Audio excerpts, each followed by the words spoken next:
The dude was late for work. He wanted to be on time. He's looking at his watch. He's like, I cannot get there. It's Dwayne "The Rock" Johnson. Oh. He, of course, lives the Hollywood life with a house that has a gate on it. The gate was not working. He could not get his car out the gate. He does not want to be late for work. The guy is just like, I want to be on time. This is Dwayne "The Rock" Johnson, who is, I think he makes the most money in Hollywood than any other guy actor, right? Yeah, for like the last year or two. But he could say, listen, I'm going to be late. I can't leave. Which right now. you would I'm think stuck. he might do, yeah. No, what he does is he puts on the adrenaline, and he goes to that gate and rips it off with his bare hands. We're talking a big gate, that keeps cars from barreling through to get into his property. Right. The guy takes it by his hands and Dwayne "The Rock" Johnson's it, puts a headlock on the thing or something, and just rips it off and throws it on the ground so he could be on time for work. He does not want to be late. So I think we all see him in Hollywood and, when he was a wrestling guy or whatever, and you think, is he really that strong? Evidently. He ate his Wheaties that morning. Oh, it's crazy. Goodness. I've never been locked in, but I've been locked out. What did you do when you're locked out? Well, you do whatever you can. Yeah. I tried to see if there were windows open. I tried to see if I have to bust something to get in. Yeah. My neighbor, I'm not going to say who this neighbor was and where they were, but most people in the neighborhood kind of witnessed it. Yeah. His wife locked the keys in the car, and he said, they give you a free windshield anyway, right? He busted open a small window. Just happened to be to get in and unlock the car because everybody tried everything.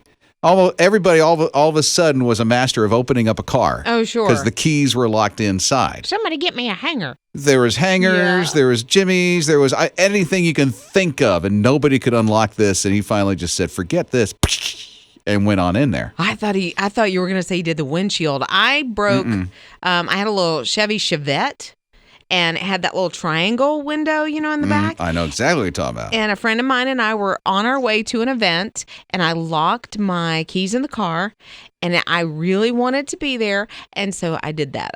You busted that little one open, yeah. I was like, you can't stop me. That's right. Got to get to that, whatever you were going. Yeah, so The Rock is kind of like us with a whole lot more money. A lot more money, and then, of course, he rips a big gate off the thing to get out. But what about the time you were locked out of something? Your house, work, it was probably your car. What happened? What's the story? We'd love to hear from you. His morning crew. Happened the other day, he didn't want to be late for work. So the Dwayne "Rock" Johnson tears off the gate so that he can drive his car out at one of these big heavy-duty gates to get out, to get to work on time. Says a lot about the guy's character and strength all at the same time. Rob and Liz, his morning crew on his radio, so you probably weren't locked into your compound. I don't have a compound either. And you didn't rip the front gate off if you were. But you're probably locked out of something at one time. So what's your story at 800-447-7234? Yvonne said this happened when she was a little girl. Her parents and the family went on a vacation, and when they came back, they didn't have a house key. They couldn't get in. So her brothers, who were a little bit mischievous, said, we have a secret way into the house. No way. They had dug a tunnel underneath the house that came through a crawl space into her closet. They had been spying on her, I bet you. Anyway, so they climbed through there, opened the front door. You think they got in trouble? They made a tunnel to sneak out of the house? Oh, see, I saw them sneaking in, but you're right. They probably were sneaking out. They were, it. And trying to pin it on Yvonne. Because it was her closet. It was in her closet. Those are some smart brothers. I wonder what they do for a living now. Yeah, right. Well, they certainly were in trouble after that, even though they got the family back in the house. Exactly. Well, Bob said, I locked my keys in the locker at the gym one day. Couldn't get into his car. His tools were in there. Somebody was nice enough to call his wife. Okay, so she shows up. She's got a set of bolt cutters to get in, right? Here's the funny part. He said, I was pretty embarrassed about it. He's a locksmith. What? Bob, Why did you just get your tools? He couldn't. They were in the car, and he Oh, didn't that's have the right. keys. That's right. Oh, man. Bob, I love your story. I'm a locksmith. Oh, wow. Okay, Ellen's here. Ellen, what happened? Vacation, right? So what's your story? My brother and my now husband and I went to go to my grandmother's house in Edisto. And my dad told us exactly which key to get, exactly where to get the key. We left after work. We drive 4 hours. We get to the house, and we didn't have a key to get in. So it's, like 1 o'clock in the morning, and we can't break any of the windows. We can't get in. There's no spare key. We can't talk to the neighbors who have a spare key. My brother and husband jimmied open a little bitty bathroom window that was at the very top of the wall. And my brother climbed up, in, and through that window, and I really don't know how he didn't get stuck, because that thing was like little bitty tiny privacy window just to let air vent. How high up was this window? About 6 feet up. So somebody was on somebody's shoulders to get in that window. Yeah. My husband's 6'3", so my brother was on his shoulders, climbing through, and he's wedging himself through diagonally to get his shoulders and his hips through, and it was scary because I thought he was going to get stuck, and then we'd really be in a mess. But yeah. He got in, and he walked around and let us in the door. You almost showed up in an episode of Live PD. I was about to say, this happened Right? before security systems, right? Oh, this was about 18 years ago, so yeah. Rob and Liz. His morning crew. Dwayne Johnson, you know The Rock, can bust his way out of his own property, rip a heavy gate, so that he could get his car out and go to work because it was broken. Certainly, you can get back into your home that you're locked out of. It's Rob and Liz, his morning crew on his radio. Actually, you should hear some of the stories coming in this morning. Yeah, Angela said, okay, I was 9. My brother was 4. We'd gone to the grocery store with Mom, and she was helping Mom take in the groceries. Well, the brother went on into the house, and like sometimes 4-year-olds do, they like to play little tricks. He locked all the doors so they couldn't get in. And so he was just running up and down the hallway, just, you can't get in the house. And so they had to push Angela through a window so that they could get inside.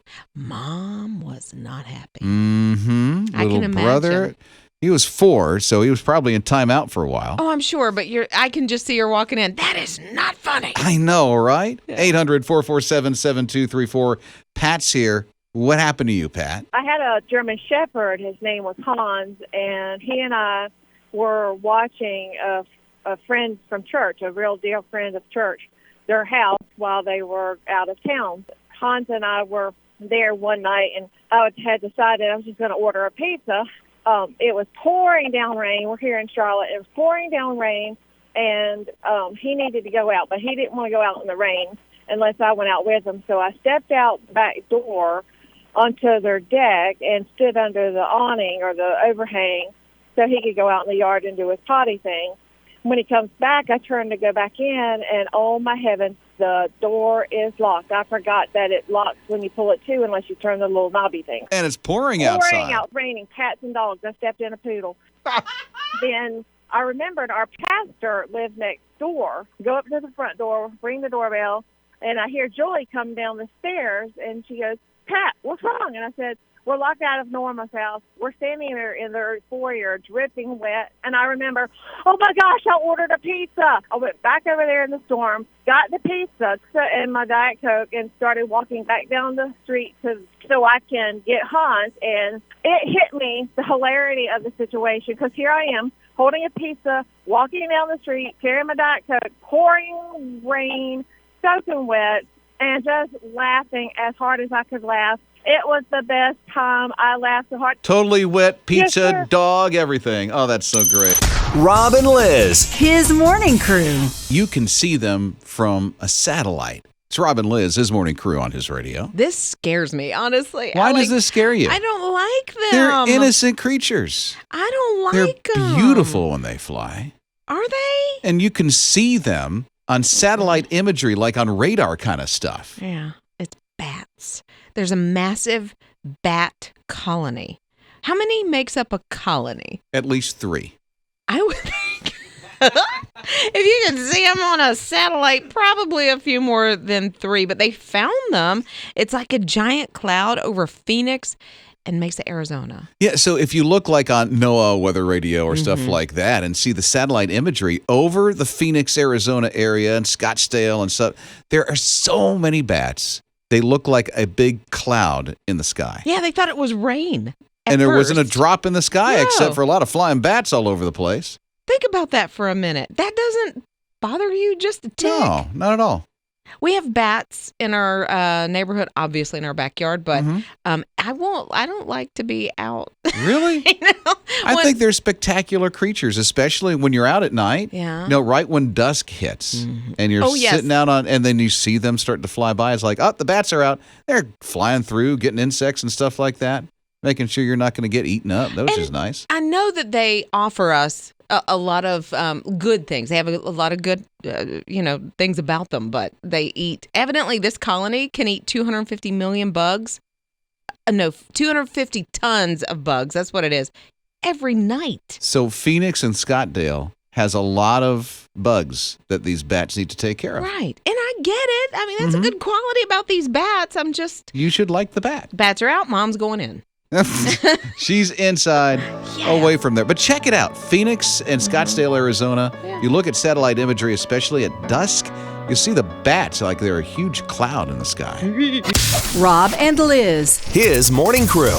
Don't know if you saw the picture on social media, but this was sent out by the National Weather Service. And it was a satellite image of Arizona, Scottsdale, Phoenix area.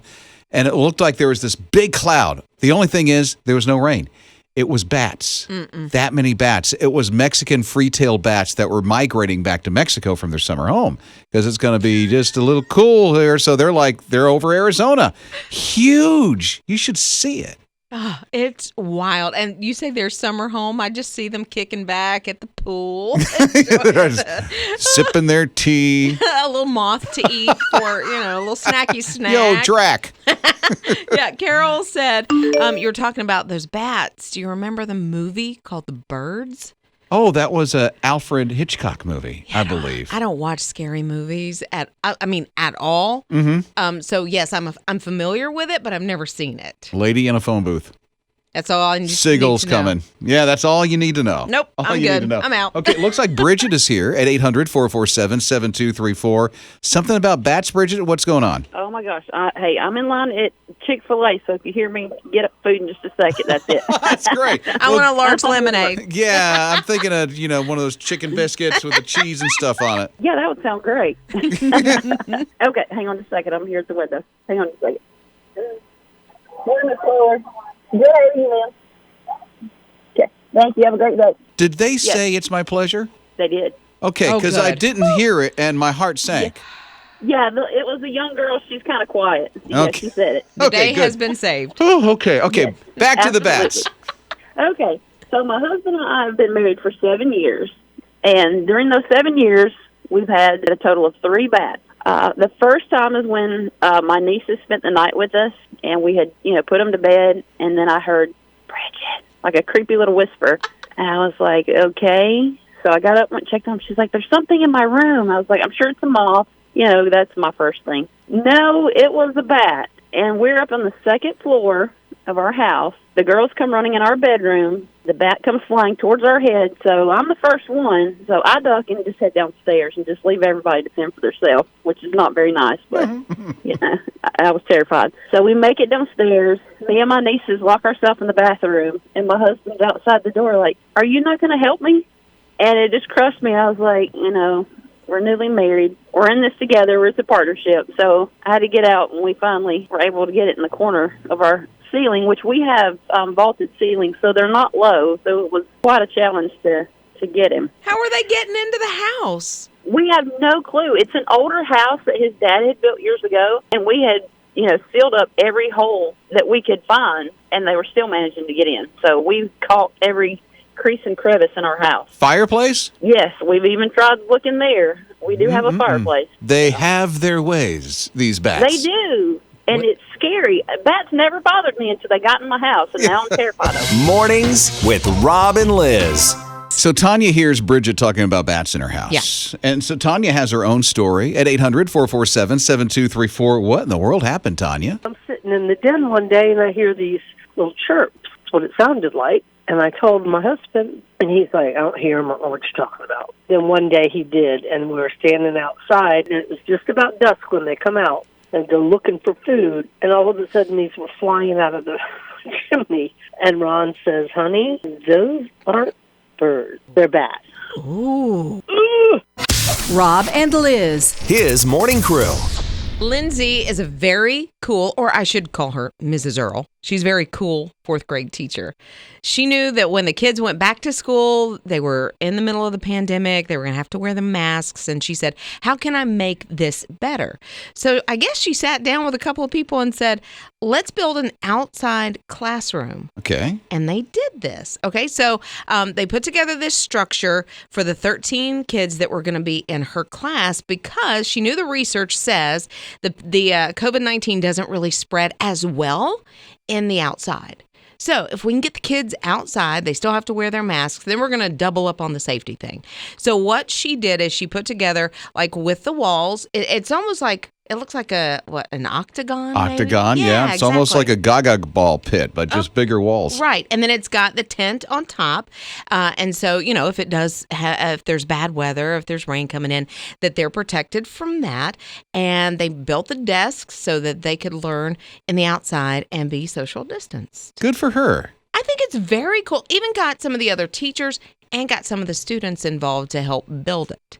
And so they were inspired and are very proud of what they've come up with. And they have those, if you go to a soccer game or a baseball game, you've got those chairs that have the drink holder and Yeah. So that's what the kids are sitting in some of the time. Sometimes they're in the actual desk, so they're paying a little more attention. But like at reading time, they're kind of in those They get chill, the lounge back. Right, in the little chill chairs. Get as the I little call them. iced tea action going. Yeah, but I Nice. think this is super cool that she took the initiative.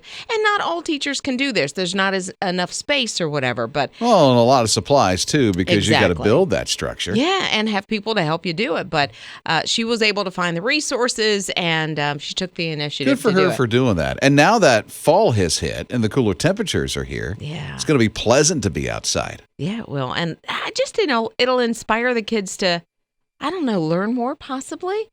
I just think when you have that crisp air coming through. It's a different environment. And they're excited about it. Good for them. Yeah. And good for that teacher for doing what she did. Rob and Liz. His morning crew. There is an orca, killer whale, who made the news not that long ago, I guess a couple of years ago. Her calf had passed away, and she grieved for almost 3 weeks, this calf. And big news stories were written about it and how sad it was, and she was just devastated. Good news, she has given birth.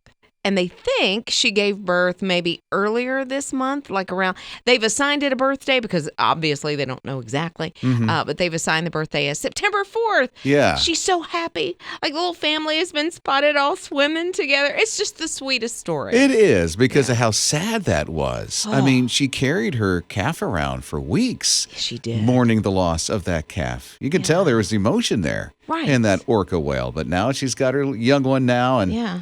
going around as a family, which is nice. And I think a lot of us think, not that they don't have emotion, but it's not the same as if it would be us. But obviously it did, that her heart was just absolutely broken. But so she lives between Vancouver and Washington State. And so a lot of people have seen this, the researchers, I should say, have seen this little family swim Yeah, around. because the whale's tagged. Yes. So they're able they to can follow her. the whale and now see that there's a young pup Yeah, along with her. And there's so few of them in the wild that they really want to keep tabs on and make sure Yeah, that this they're endangered family's good. species. Yes. So Yeah. now to see a young one like that. Have you ever seen a whale? Have you ever seen anything like that? Not in the wild. I No. lived in Florida, so I went to SeaWorld a SeaWorld. lot. So they have the Right. orca whales at SeaWorld, or they did. Yeah, I've always wanted to take a whale watching expedition out and see, but You're going to have to be where it's really cold. that's okay. I mean, she's between Vancouver and In Washington. State. So yeah, that I will bundle up to make it happen. I know, right? And then jump in the water and swim with them. That's probably not going to happen. His morning crew. If cheese is your thing and you thought you'd have to drop it out of your diet, it helps you live longer. Cheese does. Isn't that a beautiful thing? No, I'm not a big cheese fan. Oh, I love cheese. I've got to watch cheese. I want to eat too much of it. What's your favorite cheese? I like Swiss cheese. I like American cheese. I like cheddar cheese. Do you really? I like cheese. I like cheese. I guess it's a little stronger, possibly. Like I like a little bit of blue cheese. I like feta. I like grated cheese. Grated cheese? I like Parmesan. That can be Parmesan. I like Parmesan cheese. Parmesan is good, but it kind of smells like stinky feet. So they literally, I have stinky feet, so so it's no different. No different. I'm walking with that all the time. Are we having spaghetti for dinner? No, Rob took his shoes off. Yeah, it's just me. I just put my feet up. It's just really nice. Just walking through everywhere. So literally, they did a study on cheese. The clinical cheeses, they start clinical cheeses. That sounds weird. I don't want those. No, I don't want the clinical cheese whatsoever. Did somebody make a cheese noise? Did I hear that? No. Okay. What is a cheese noise? A different kind of cheese. Okay. I just heard the noise and I thought, air was releasing somewhere in the room. She works with guys. Isn't that great? And live with guys. Oh, my goodness. It never stops. So if you eat cheese regularly, it helps with your lifespan. Mm-hmm. They say it'll extend your lifespan. There's certain kind of cheeses that'll help you out. So if you eat ricotta cheese, it helps improve muscle mass and balance in older adults with the ricotta cheese. Just a little dab of it a day. The ricotta cheese. Give me a hunk of lasagna so I can keep my balance. Yeah, right? But they say, you still have to pull in the fun police because there's a lot of saturated fat and a lot of sodium and a lot of cheese. So if you're eating the cheese, you still have to exercise quite a bit. In moderation. Well, that's anything, but I'm just not I don't know. You just have not lived. Liz has not lived. If she's a cheese hater, she's not lived. Mornings with Rob and Liz. Have you noticed any bell ringing when you've been out and about? And I know you don't do that much shopping and that kind of thing. I hardly shop. Yeah. But I haven't been out, so I haven't noticed any bell ringing. Wait a minute. Are you talking about Salvation Army? Because it's only September 22nd. Yeah, they're out. They actually got out, I guess, last week they're trying to rescue Christmas. That's kind of the promotion, I guess, that they're doing right now, is they're getting a head start. Everybody's ready for 2020 to be kind of done. And so we're moving in to the holidays a little quicker. But they know, and they've already been helping more and more families every day. And they say Christmas is going to be no different. There's going to be more families that are coming to us for help. And so they had to go ahead and get started. Well, I'm glad they did. Yeah. Because giving's been down for a lot of churches and organizations like that. Right. That they have to do that to survive. Yeah. And this is their biggest fundraising throughout the year is when they're out in front of the stores and they're doing the bell ringing. Yeah, I mean, that's probably their biggest fundraiser of the entire year for the next year. And so they're probably going to have to go ahead and dip, I would think, into those funds because they say they're looking at possibly doubling the amount of people that they help at Christmas. Really? And you're talking about feeding people, getting toys in the hands of kids, that kind of thing. So, yeah, there's a lot of need.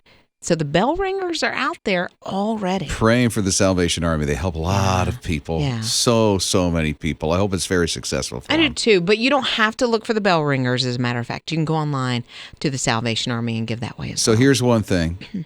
Have you ever seen the bell ringers in New York City? Yes, I they danced put with on one a of them. show. Yeah. It's amazing to watch them in New York City. It's fun. I did. I danced with one of them at Rockefeller Plaza. That's where they have that's where they have the best bell ringers. Oh, well, yeah. Because they're there, they're moving, they're putting on a show. It's amazing how they do that. They get the crowd and, interacting. And of course, you want to help anyway, but that makes it merrier. Right at the big Christmas tree. Yeah. Although Rockefeller doesn't have the Christmas tree just yet. Not yet. No, but it'll be coming. Won't be long. Yeah, right? This year. Let the rest of this year fly by quickly so we can get to 2021, right? Rob and Liz. His morning crew. Back in the day, Gloria probably could have fixed it herself, but she's in her 70s now, and her light fixture went out. So she did the most logical thing. She called an electrician. But what this electrician did after that will blow your mind. Yeah. It's Rob and Liz, his morning crew on his radio. Yeah, so this guy, he went, of course, to her house, made the house call. He started looking around, and he realized she had more issues than just that light fixture. Like the walls were starting to crumble. The front porch was in disarray. She didn't even have running water. Yeah, so it sounds like she doesn't have a job. Yeah. Everything is breaking down around her, and she is sacrificing to fix the light. She knows, I need to at least see in where I live. I can't be in the dark, and that's why she was able to get that fixed. But this guy was like, I've got to do something, and she can't afford me being able to fix everything. Because she's making choices between medication, food, fixing the house. So he went home. Of course, this was probably on a Friday, I think it was. He goes home over the weekend. He's like, what can I do about it? Goes on social media and says, can any of my friends who work in plumbing or this kind of thing, can y'all help me do something? And they all showed up. It's like HGTV. Yeah. They're all fixing everything in the house. Everything that's broken down, they're fixing. And somebody even catered for these guys. Right. Hamburgers and hot dogs and all this stuff so that they can sit there and go, we're just going to help this young lady out. Yeah. They just loved on her the best way they knew how. And they used their talents to go in there and fix what they could. They got that water running again. They fixed the front steps. Some of the guys even went in and put up some drywall and things like that. Here's one of the best parts. Okay, so there's a whole team of guys and gals that are out helping. They went and got T-shirts. And they call themselves, are you ready for this? Everyone's wearing one of these T-shirts. All are different colors. They call themselves Gloria's Gladiators. Isn't that cool? They even have a little gladiator, like a Spartan kind of dude in the middle there. So Gloria on the top, Gladiators on the bottom, and the Spartan picture in the middle. Can you imagine being Gloria, being the recipient of that, and thinking, I don't deserve all of this. I don't deserve all of this attention. I can't believe this just happened. What was moving? What made this guy want to do this? They're reframing walls and everything. Yeah. I mean, way to go. Story. They're loving on Gloria and making sure she's got a good quality of life because she's a great lady. Mornings with Rob and Liz. I heard it once said, the need is the call. Oh, sure, yeah. The need is a call. And then this dad who is up north saw the need. And the need for some of these schools, and since they were doing virtual for these kids at home, was desks. Hey, it's Rob and Liz, his morning crew on his radio. Yeah, I think, you don't want your kids in virtual schooling from their bed. They don't need to be super chill. Like, they need to be sitting up and paying attention. Or on the couch. Right. And then you feel bad they have to sit at the kitchen table. Right. Need their own space. Yeah. But if you can't afford that, well, then there's a hardship. And so these dads got together and created desks by dads. And they did it on social media. They started building desks for some of the kids that were, around their town. The guy who started this didn't know how to build a desk. He's like, well, how can I build a desk? So he goes to YouTube. Well, of course. Learns how to do it. You know how much it cost him to make one desk? How much? $40. See? $40. All the supplies needed, $40 plus about an hour of time to put it all together. And boom, there's a desk. Now all these dads have gotten together to help out. Yeah, and you couldn't buy that kind of a desk for $40 in a store. No way. So very cost effective, but you still got to have some money. Anyway, they all got together and they started making these because they said, these kids that are virtual learning, it's a space for students to learn, create, and engage. We need to make sure that all kids are on an even playing field. Just because they can't afford the $40, we need to make this happen. So they have set up like accounts where you can donate and that kind of thing. But they're also, which I think is cool, encouraging other people. It doesn't have to be dads, even though that's what it's called. They're encouraging in your community, in your neighborhood, to start one of these chapters, so to speak, and start doing this. Yeah, because these guys originate in Maryland. Yeah. So they can't supply the desks around here. No, couldn't ship them or deliver them. We're kind of far away. Well, they probably could deliver them, but that's going to be a lot of gas. Exactly. A bigger cost. They're hopeful that you and me, we could just take care of our own community. Yeah. So you can start your own chapter. Desks by dads. Yes, exactly. His morning crew. Eagle is quite the amazing 8-year-old who wants to feed people. It's Rob and Liz, his morning crew on his radio. Near the beginning of the pandemic, he thought, okay, I'm in an area where people need to be able to get to a food pantry and get it safely done. And so he made this miniature food pantry open on Sundays so that people can come and just get stuff out of that food pantry, the stuff that they need. People started donating so that this food pantry can be full. And then on his 8th birthday, which was just a few weeks ago, he did something cool. Yeah. So his little pantry is called the Free Little Food Table, and it's not the first time he's done something like this. He actually fed first responders and healthcare workers at the beginning of the pandemic, and then that's what led him to the food pantry. On his 8th birthday, instead of just being open on Sundays, it was open for 24 hours straight. Isn't that cool? So that people can go and get exactly what they needed. And they don't have to leave any money. They just walk up and say, oh, okay, there's chili in there. I need a can of chili to feed my kids tonight. Somebody else can walk up and make a donation or give it to the family. It's just like the book thing, like the library thing, you know? Yes, yeah. Where they have those books and you put a book in and take a book out. Some people need it, so they take it. And some people say, let me fill it up. But I wonder what inspired him. 8 years old. I'm sure he saw mom and dad, somebody in the family doing something. He's like, I can do it. I'm only 8 years old, but I can do something to help as well. I wonder if he even thinks about his age. Oh, probably not. But he just thought, I'm a little kid. Because, I mean, you know, you sometimes put yourself in a box. But if you see other people doing things outside of themselves, it'll inspire you. I try to think I'm a little kid. It's not working for me. Sure it is. Rob and Liz. His morning crew. Destiny's on, and I think Destiny raised her hand first and says, guilty as charged. Yeah. Now she has a mission in life. It's Rob and Liz, his morning crew on his radio. Turns out her mission in life is to say to every parent, stop letting YouTube raise your kids. Because she let her kids, I guess, just sit in front of YouTube way too long, and now she's trying to get the message out. Please, let's not raise our kids on YouTube. Right. The YouTube babysitter in front of the computer. It used to be, let's just sit them in front of Sesame Street all day long. Right. Or even for half an hour so you can get something done. I totally get that. You're trying to cook dinner. Well, half hour turns into 1 hour, 2 hours, 3 hours. Before you know it, it's 5 hours later and they're still in front of the TV. Now it's in front of the YouTube. Yeah. And she went on social media, and part of what she said is, we brought these kids into the world. They didn't ask to be here, and we as parents have no excuse to not give them the best existence possible. So what she went on and said, and she lumped herself in that, like you said, she said, we're becoming lazy parents because it's so much easier to say, I need a break. So here, go watch TV for a couple of hours and just let me have a moment.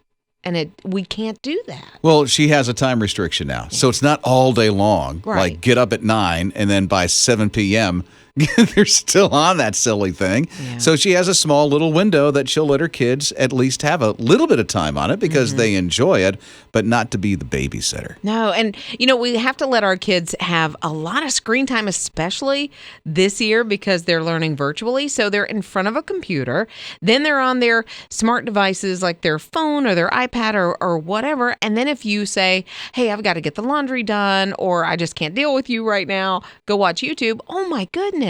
How much screen time and no outside time? Before you know it, we'll be a bunch of fat people in a spaceship sending Wally back to the planet to see if there's life. When right? I saw that movie, I was like, I think this is a peep into our future. We're close to it. It seems like it, right? I'm just waiting on the hoverboard lazy boy. That's the only piece that's missing in that Wall-E puzzle. You don't have one? Mm-mm. You don't have one? No. We've got several in our house. Not yet.